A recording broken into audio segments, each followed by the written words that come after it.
Laura, as an environmentalist, what's your reaction to Rishi Sunak's announcement today? Well, it's really disappointing that we are pushing back really critical climate actions. And so it's frustrating to see this. And it's really frustrating that some of the arguments just aren't holding up. You know, ultimately, these decisions will end up that regular people have to pay more through their energy costs, through transport costs. This is going to have a real impact on people as well as planet. And it's, I think, ultimately really disappointing that we continue to see delays and backtracking on climate commitments after we, the United Kingdom, hosted such an important climate conference, COP26, in Glasgow just a couple of years ago. So a very frustrating day, and it just shows how much work that we have to do to bring ourselves back at being a climate leader. Henry, it's clearly not gone down well within the Green lobby. How's it gone down within the Conservative Party? Well, it's another split in a Conservative Party which is now split along all sorts of different axes. On the one hand, you do have people who are deeply disappointed by Rishi Sunak's decision, who were heavily involved in the decisions under Theresa May, which brought the net zero commitment into legal force. On the other hand, there are a lot of Conservative MPs who have been deeply worried about some of the cost implications of these policies on their voters at a time when the Conservatives are a long way behind in the polls and heading into what will be a tricky general election. There are also some people, sort of the more policy people around the Prime Minister, who are just saying at some point some of this was probably going to happen because the national grid was just not going to be ready for any kind of mass transition of a lot of electric vehicles or boilers, work that is currently done with fossil fuels in one form or another. The national grid was simply not going to be ready by 2030, so a decision like this at some point was inevitable. And Henry, has it all been done with an election in mind? Is it going to be a vote winner?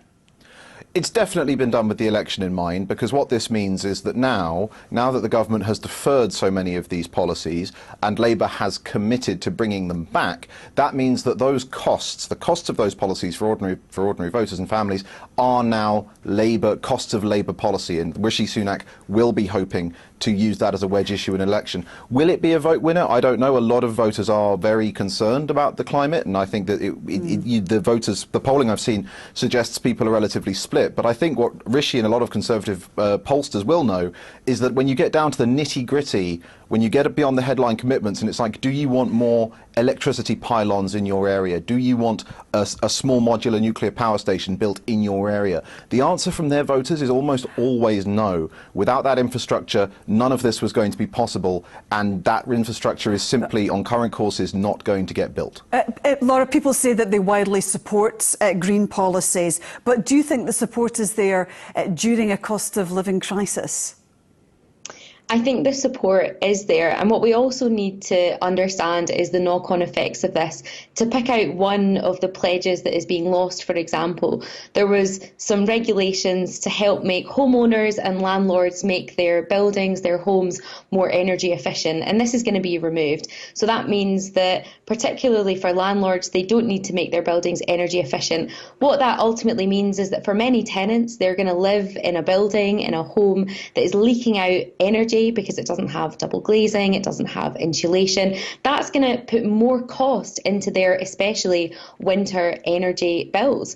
And we also know that that has knock-on effects because we get damp, we get mold, we get leaks, and that is just really chipping away at the dignity. So yes, we need to be looking at the economics of all of this, but we also need to recognise that pushing back a lot of the green agenda, if we call it that, will also put a strain on regular everyday people during a cost of living crisis. And Laura, Rishi Sunak says it won't affect reaching that target of 2050, the net zero emissions. Do you believe that?